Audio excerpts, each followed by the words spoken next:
मुंबईमध्ये पश्चिम रेल्वेच्या लोकल गाड्यांमध्ये 11 जुलै 2006 ला साखळी बॉम्बस्फोट झाले होते। या प्रकरणात मुंबई उच्च न्यायालयाने सगळ्या 12 आरोपींची पुरावे निर्णायक नसल्याच्या कारणावरून सोमवारी निर्दोष मुक्तता केली। या निकालाविरोधात महाराष्ट्र सरकारने सर्वोच्च न्यायालयात अपील केलेलं आहे। आज सुनावणी होणार आहे।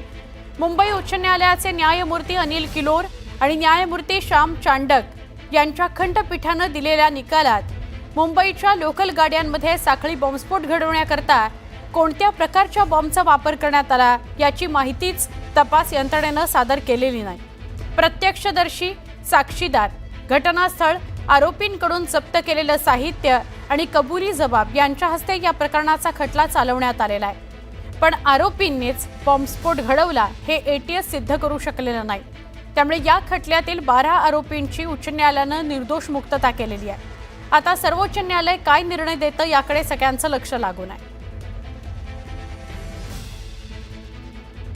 आमचे प्रतिनिधी प्रशांत लीला रामदास यांच्याशी बोलूया। प्रशांत, आज महत्त्वाचा दिवस आहे। उच्च न्यायालयामध्ये निर्दोष सुटका झालेली होती या 11 आरोपींची। आता सर्वोच्च न्यायालयामध्ये आज सुनावणी आहे, काय सांगाल?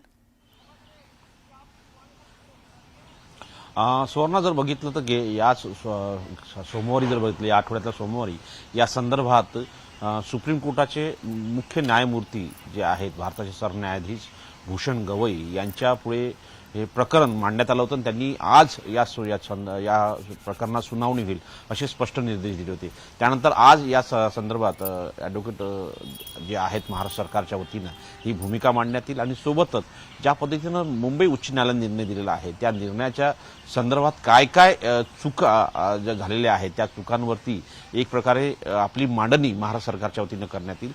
भारताचे सरन्यायाधीश जे आहेत भूषण गवई यांच्या कोर्टापुढे ही सुनावणी होईल अशा प्रकारचे स्पष्ट निर्देश मिळाले। आपल्याला माहित असेल की 2006 मध्ये मुंबईच्या रेल्वेमध्ये जो बॉम्ब ब्लास्ट झाला होता त्यामध्ये 11 आरोपींना स्थानिक न्यायालयाने जर बघितलं त्यांना दोषी दिलं होतं आणि त्यानंतर त्याच निर्णयाला पलटवून मुंबई उच्च न्यायालयाने त्याला निर्दोष मुक्त केलं होतं।